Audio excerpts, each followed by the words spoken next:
kakalimutin.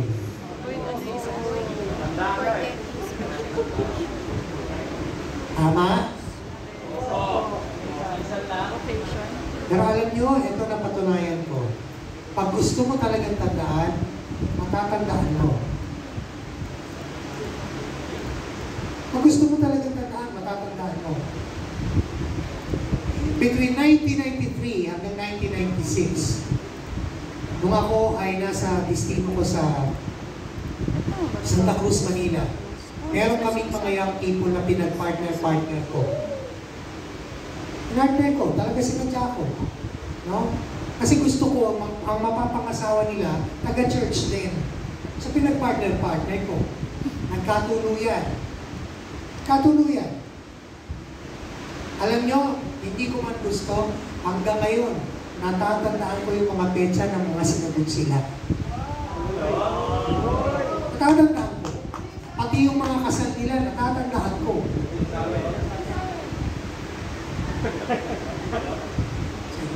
Hindi mo sinabi nila yun. Natatandaan ko. So you can just imagine, pag gusto mo, pwede. So kung gusto mo, itong gifts mga kapatid, kung iyan ang love language ng tao, huwag mo naman kalimutan yung mga special na okasyon. Okay? At lalo tigil, ito ang iwasan natin, yung pagiging insincere. Basta makapagbigay lang, o ito ang gift.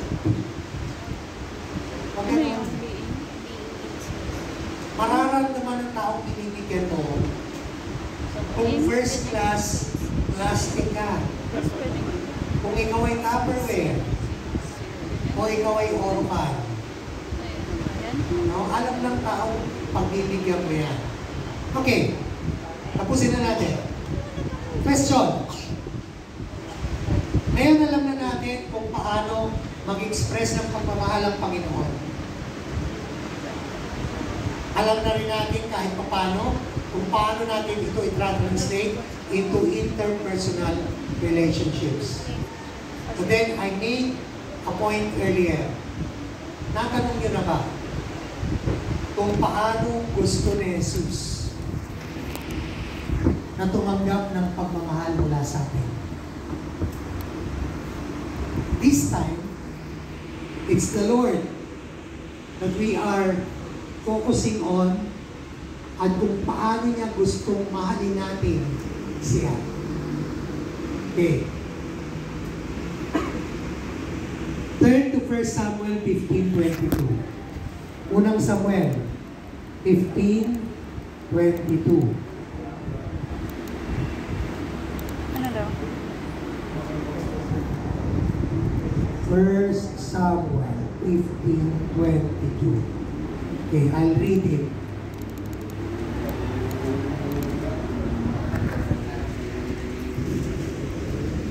But Samuel replied, "Does the Lord delight in burnt offerings and sacrifices as much as in obeying the voice of the Lord? To obey is better than sacrifice, and to heed is better than the fat of rams."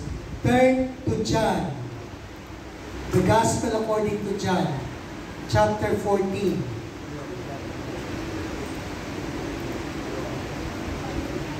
In John chapter 14, verses 15 and 24, ganito sinasabi.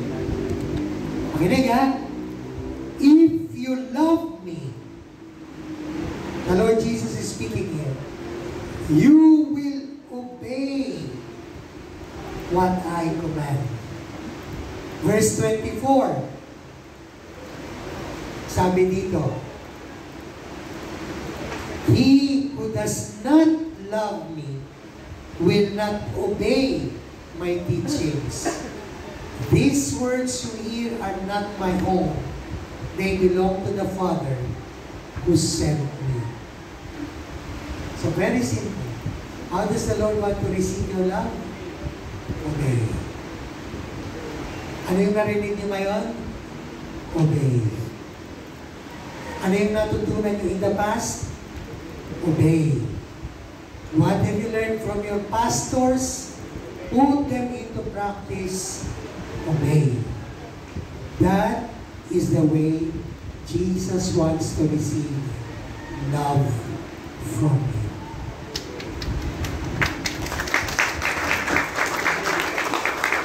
Happy Red Sunday. God bless you.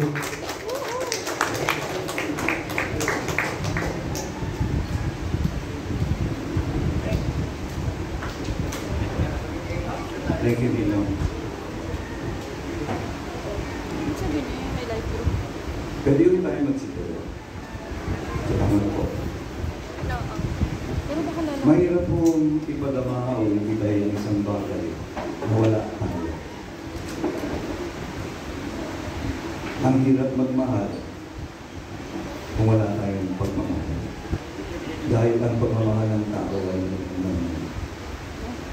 Ngunit ang pagmamahal ni Jesus ay higit pa sa kahit saan mo. Pag nagmahal si Jesus, hindi niya nakikita kung ano yung tao ngayon. Nakikita niya ang kanyang minamahal, kung ano pwede silang maging dahil totoo niyang minamahal ang isang tao. Kung mahal natin talaga ang isang tao, mapagkatiyagaan natin. Kung mahal natin ang isang tao, kahit gano'ng karumihan, tutulungan natin silang maligo. Hindi tayo natatakot marumihan dahil dati rin tayong marumi. Nilinis lang tayo ni Jesucristo. At dahil nalinis na tayo, kahit anong dumi ay hindi natitigit sa atin. Sabi kanina, sundin daw natin kung ano yung pinag-uutos ng Diyos. Ano ba ang pinag-uutos ni Jesus?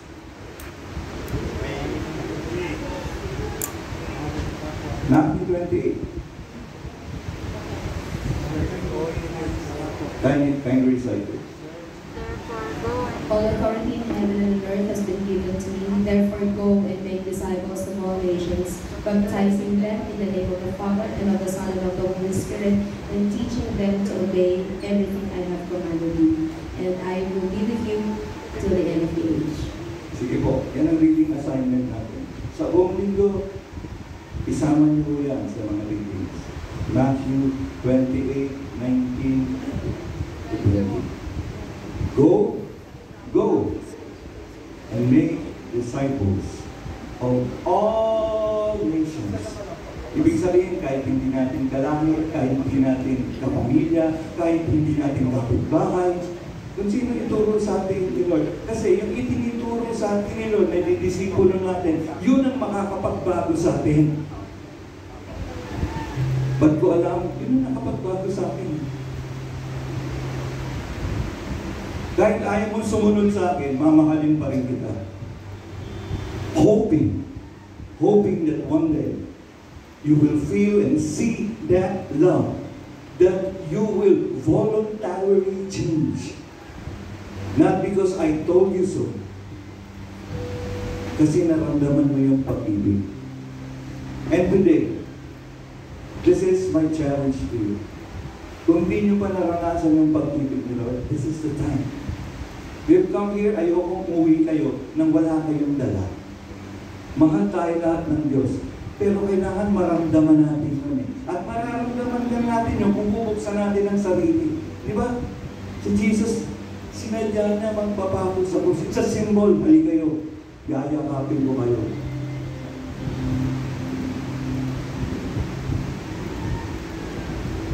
Kung gusto natin maramdaman at tanggapin ang pagmamahal niya, so we can give it away. Let's do something on our part. Jesus did His best. Siguro, tanggapin din natin ang pagmamahal ng Diyos sa atin. Yun ang una. Kung magkakayon, meron tayong ipamimigay na higit pa sa kaya natin ibigay. So, kapatid, kung ikaw yun, at nais mong maramdaman ang pagmamahal ng Diyos, gayahin natin si Jesus. Sabihin natin, Panginoon, maramdaman ang pag-ibig. You just stretch out your hand. I-picture mo sa isip mo kung paano dumipa si Jesus. And you stretch out your hand on the sides. Kung nakakasagapa na nandyan kayo sa lugar na umalis kayo, hindi mahalaga na nandyan kayo sa pwesto nyo lagi. Ang mahalaga, narinig nyo ang mensahe ng Diyos at gusto nyong tumuloy. Kung masikip sa lugar nyo, hindi kayo makatipa. Siguro kaya pinili ni Jesus doon mapako eh. Maluwag. Maluwag. Kayo ang humingi sa Diyos, Lord, kulang ang pag-ibig na alam ko. Gusto ko yung pag-ibig mo. At nais kong maramdaman yan ngayon din. Upang sa panahon magdesisyon akong humayo, may baon ako. Malaki na yung puso ko. Hindi ko titingnan ng tao kung sino siya. Pero gustong makita ang mga tao ayon sa pagkakatanaw mo sa kanila. Yan ang gusto kong mangyari. Panginoon, habang nakadipa kami, kausapin mo kami, magsalitaan mo kami.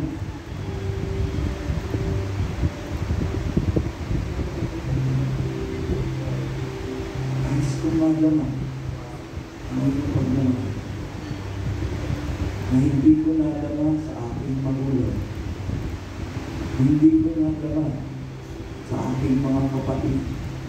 Hindi ko nadama kahit sa aking sariling asawa o mga anak. Pero kung mararamdaman ko ngayon ang pagmamahal mo, mapupuno at mapupus ko sa pagkita lahat ng sakit, lahat ng frustration sa disappointment sa inyo mawawala. Dahil hinugasan mo ito dahil pagmamahal. Kaya Panginoon, hinihiling ko sa iyo. Iparamdam sa akin ang iyong pagmamahal.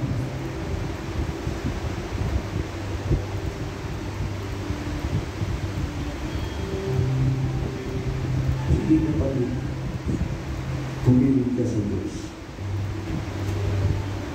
Ikaw mismo. Jesus, gusto kong maramdaman kung paano ka magmahal. Gusto kong maramdaman. Gusto kong maramdaman.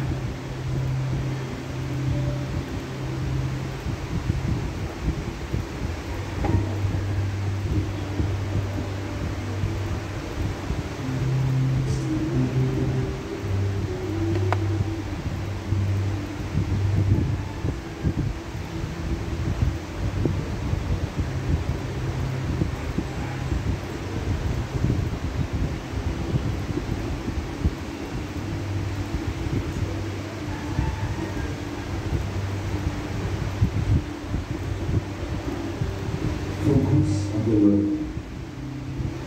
Na ituon niyo ang inyong isip at puso sa Diyos, huwag doon sa matatanggap niyo.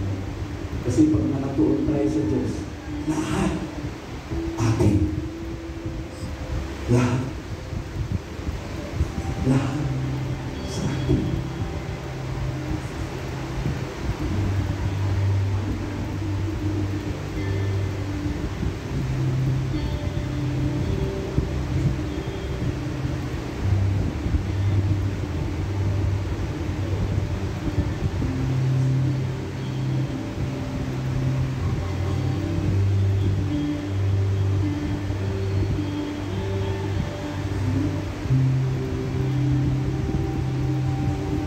Sana ito yung baka kamain.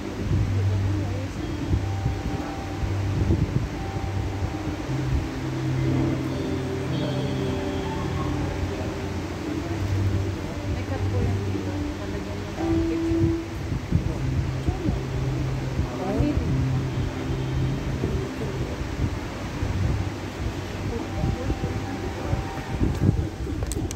Hindi lang tumatayo.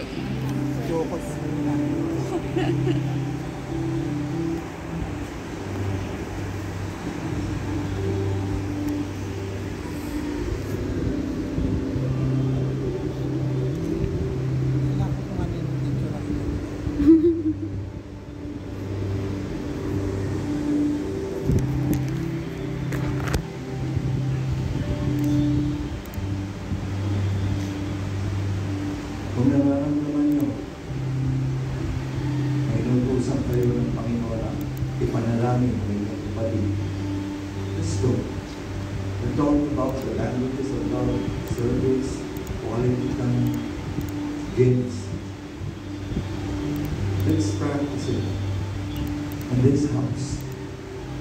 Ano man what the Lord puts in you, ano man ang ilagay ni Lord sa puso mo, gaano man kabigat, sundin natin. Let's show Him we love Him. And show Him others how Jesus loves them. Inuutos ng Jesus, love one another as I have loved you.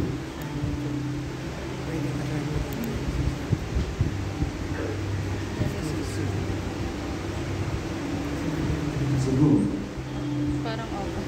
let's practice it in this house. May nilalagay ba si Lord sa puso niyo?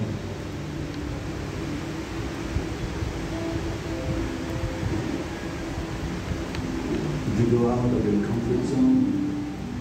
Reach out to somebody who needs encouragement, who needs inspiration, who needs a gift, who needs time, who needs words, who needs touch.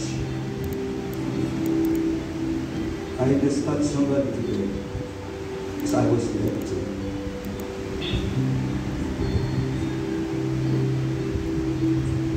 Go.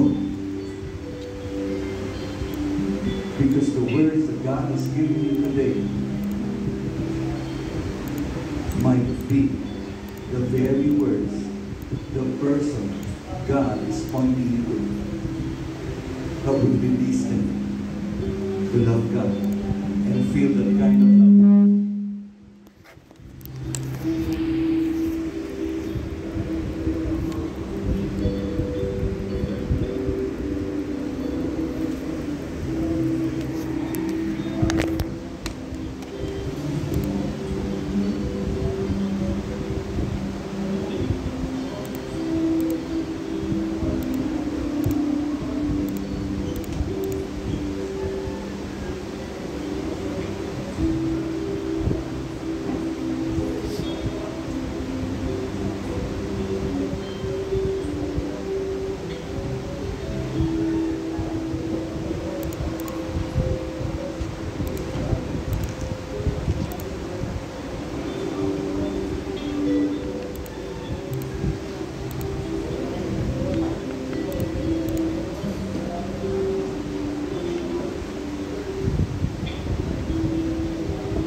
We heard a while ago that Jesus touched those who were sick. Iniipo niya yung mga may sakit at gumaling. Pwede mo naman naisip, Lord, ipuin mo ako para gumaling ako. Ipuin mo ako para gumaling ako. May diferensya ako eh.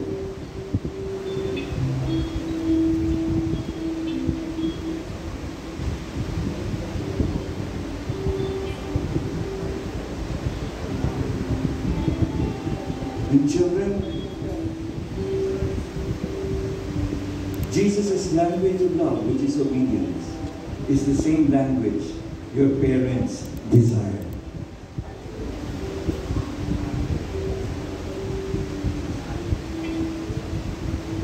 So children, go to your parents right now and tell them, simula ngayon, susunod ako sa inyo. Go. And don't forget, sa araw na ito, sinabi mo yan because we want to be a people of our word. Sabi, di ba, pag nangako ka, siguraduhin gagawin mo. Anak, sabihin nyo sa magulang na simula ngayon, susunod ako sa inyo. Simula ngayon.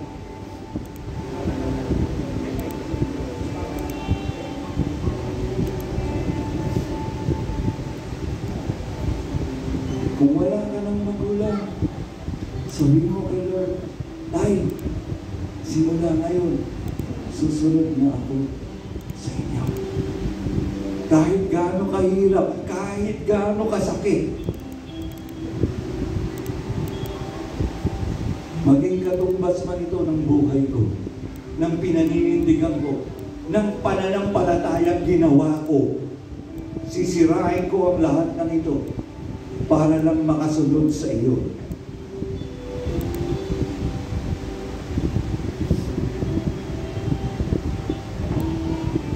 God is in the business of breaking the old that the new may come alive. Handaan yan. Mag-i-struggle lang tayo sa pagsunod sa Diyos kung ayaw nating mawasak sa ating lumang pamumuhay, sa ating lumang paniniwala, sa ating lumang pag-iisip. Then we will struggle. Kasi may nakikita tayong gusto natin at yun ang gusto nating mangyari. No, no, no. When God moves, everything is new. Masasagasaan tayo lahat. And to be able to rise up, we have to move with God. Not me, I'm also moving with God.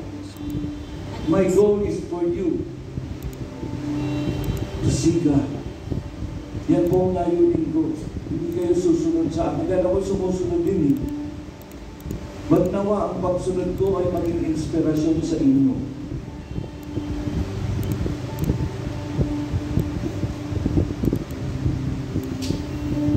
At minsan ang dami natin ginagawa sa buhay, hindi na natin maibad na yung pagmamahal sa ating magulang, sa ating kapatid, sa ating asawa. Mga mister, alam ko po, kailangan natin kumita dahil nagtatrabaho rin ako. Pero never kong uunahin ang trabaho para sa asawa.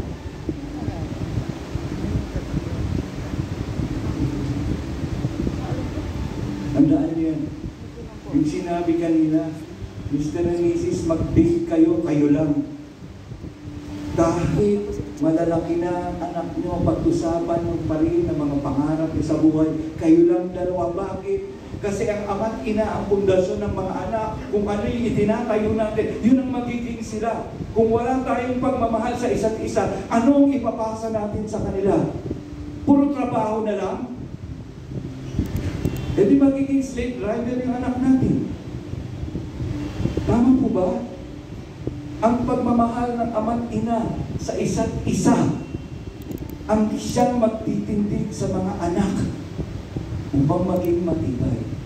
Lalo na ito ay nakatindig kay Kristo. Huwag ko tayong mamuhay. Mr. and Mrs., makinig kayo. Huwag kayong mamuhay para sa anak ninyo. Mabuhay kayo para sa Diyos upang ang mga anak nyo ay may kinabukasan. Huwag niyong ubusin ang oras nyo sa pagtatrabaho. Bigyan nyo ang pagkakataon ng Diyos. At bigyan nyo ang sarili nyo ng pagkakataon magtiwala sa Diyos. Sa araw na ito, hindi ako magtatrabaho dahil nagtitiwala ako sa Diyos na labis na nagmamahal sa akin. Siya ang magtataguyod sa akin. Kahit hindi ako bumama sa araw na ito, kakain ako. Subukin niyo ang Diyos. Subukin niyo. Isang araw sa isang linggo, ibigay niyo sa Diyos ng walang pagmamahal. At kahit anuman ang dumating sa oras na iyon na pinili niyong ibigay sa Diyos, Itsapuera niyo siya.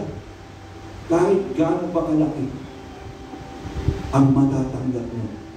Dahil pag meron kayong Diyos, nasa inyo na lahat. Ang tao gustong kumita ng bariya. Ipinagpapalit niya ang may-ari ng langit at lupa. Lahat ng kikitain natin dito sa lupa, kahit milyon, bariya lang yan sa Diyos. Pero ang mapakinggan natin, ang salita ng Diyos, at maipamuhay natin, yan ay kayamanang maipapasa natin hanggat sa 1,000 henerasyon. Sabi nila, hindi raw napipilas ang pera. Hindi nga, pero napupulot. Maglakad ka lang sa daan na inihanda ni Lord para sa iyo. At matuto tayong magmahal katulad ni Jesus. Pwede kang mapulot ng pera. Tama ba? Tama. Subukin niyo yung Diyos. Huwag ako. Subukin niyo yung Diyos. Sino dito ang anak na humiling na sa tatay nila? So marunong kayo humili. Mayroon kayo humili. Humili sa Diyos. Mahal tayo ng Diyos. Mahal na mahal na mahal na mahal na mahal na mahal na mahal. Isa lang ang request ko sa inyo bilang pastor nyo. Pigilan nyo na ang kakaisip ng sarili nyong paniniwala. Ugatin nyo kung anong paniniwala nyo. Tanggalin nyo ang hindi maka-Diyos.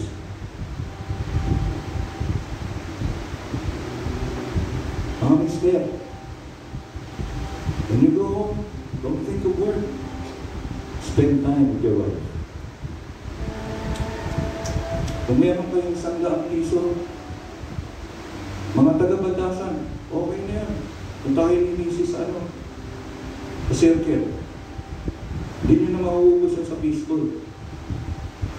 Pero quality time mo, kailang dalawa. Kung gusto nyo, alagaan ko yung mga anak nyo para sa inyo. Para 2 oras lang, ha? 2 oras lang. Hindi ako nagbibiro. Hindi ako nagbibiro. Para lang magkaroon kayo ng quality time. Alagaan mo yung anak nyo. So mag-swimming kami dun sa amin. Hindi ako nagbibiro because gusto ko maayos lahat ng buhay dito. Because I want no one to be different. Nung nasa ibang lugar pa kami, ang tawag doon dream center. Isa lang ang sinasabi ko, John, andun ka na, di ba? Andun na si Arlene, andun na si Nelly, andun ang karamihan sa inyo. Pinky, andun ka na rin, di ba? Isa lang. Pag tinanong ka, bakit kinasano ko? Kasi doon, mahal nila ako. Diba? Hindi dahil, marami akong natutunan. Marami nga natutunan, mahal ka ba? Kilala mo ba ang bawat isa sa pinupuntahan mo? Minsan nagtanong ako, ano pangalan ng pastor niyo? Ikaw alam mo. Kilala niyo naman ako, di ba? Kilala ko pa kayo. Kaya minsan ayoko naman ng church. I want to know you by name. Gusto ko makipaglaro pa rin, kahit sa edad ko, makipaglaro pa rin ako sa mga anak niya. Kasi I am their lolo. Tama?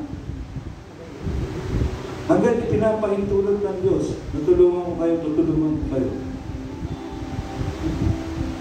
Pero kailangan nyo magdesisyon na pumayag sa kagustuhan ng Diyos. Sinong gusto makikita ng pagbabago sa kanilang mga bahay? We have to start with God. We have to start with God. Lord, sa umaga kong to, pinili namin dumalo rito, makasama ang bawat isa, ipadama ang iyong pagmamahal. At nawa, hindi lang ito today.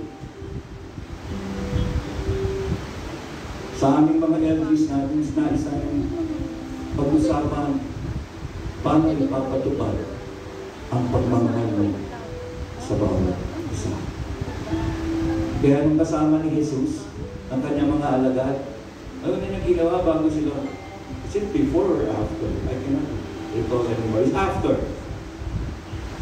After dinner, hinugasan niya yung paa ng mga alagad. Before? And we should do the same. Meaning, paglingkuran natin ang bawat isa sa paraang mauunawaan sila.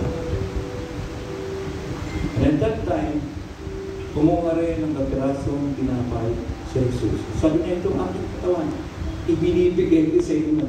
Gift ko sa inyo to. Ang aking katawan, gift ko sa inyo. Is pertaining to His body. Tayo yun. Binigay ng Panginoon sa bawat isa sa atin, ang bawat isa, upang magmahalan higit sa lahat. Ganyan din. Tapos kumain ay kumuha ng isang sarap sa atin. Ito ang aking dugo. This is my blood for new and everlasting covenant. Alam po natin, at lagi natin sinasabi, His love endures, His love endures forever. So may forever po. Lahat ng nagmamahal ng totoo, may forever. So kung gumawi ko kay Sarah, kumuha ng kapirasong tinapay at nang inumin at sabay-sabay po tayo kumain bilang pag-alala sa kamatayan at muling pagbabalik ng Jesus. May reunion po. May reunion.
Ang ganda mo ng mga katagalan ko, hanggang ako ay nabubuhay, aawitin ko ang kabutihan ng Diyos.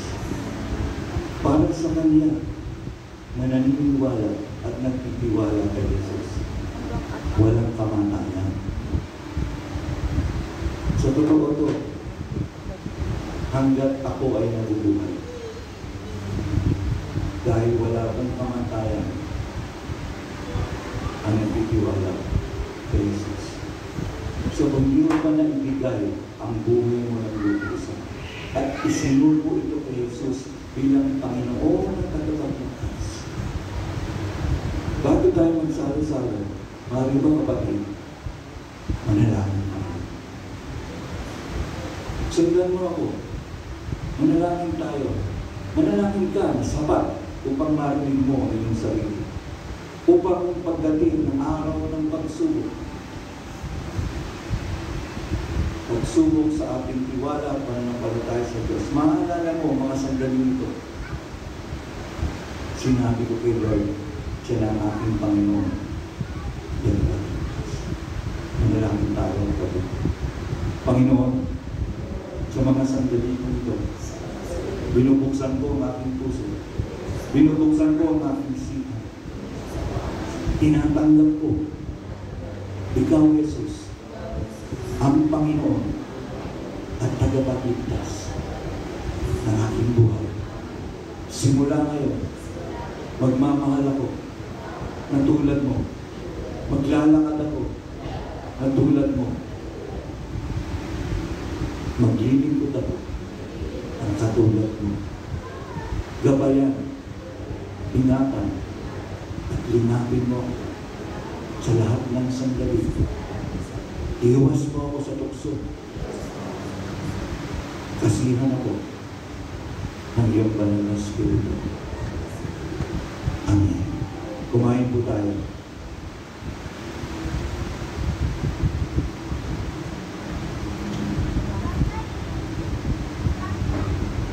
Habang mo mamayaman, isipin mo, ikaw yan. Sinisira ng ating manamili, ng ating lupang sarili. Gutay-gutay na. Hindi na muling babalik pa.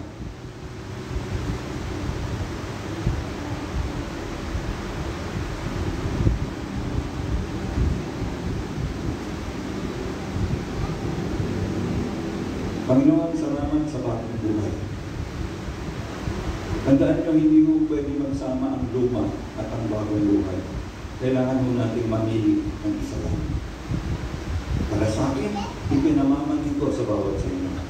Since ginuya at ginutay-tutay na natin ang ating lumang buhay, tanggapin po natin ang isang bagong tipan na handog ng Diyos sa pamamagitan ng Isang Kristo. Let's drink to that.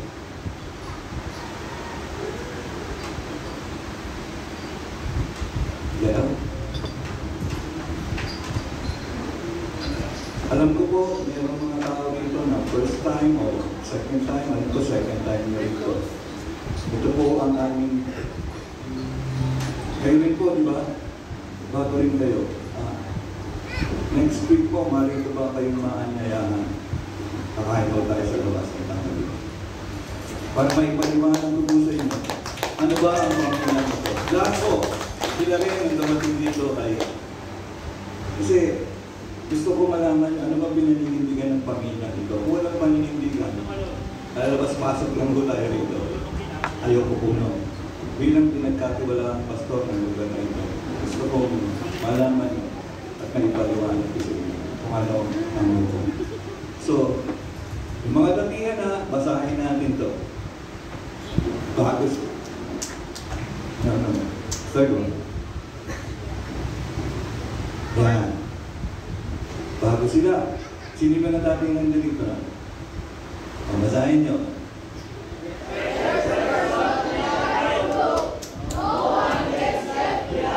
So we shouldn't let them be left behind.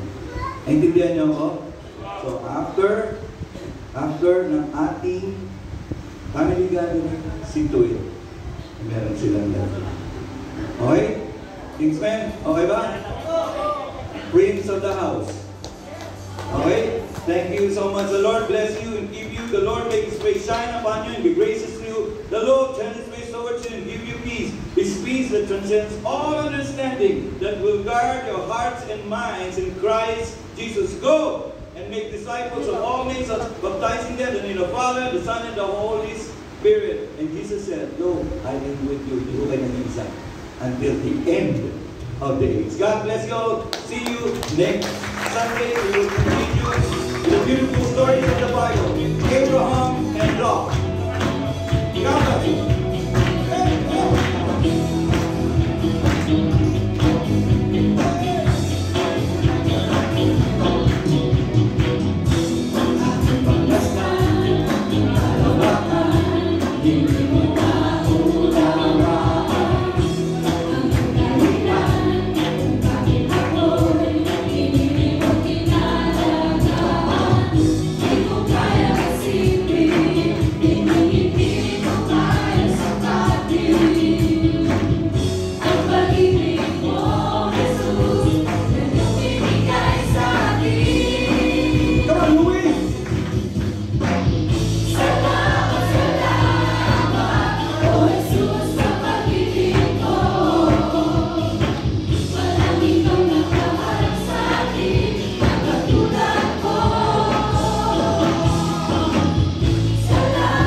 still available postcards frames here at the gate with Teacher Jenny and Ate Vilma. We would also like to thank our stage designers, Diane Padilla, Marvin Segi, and the design team for putting up our very beautiful stage. Thank you very much. And thank you to our assistant coach for Newcomb Beach, Jael Lubranyo.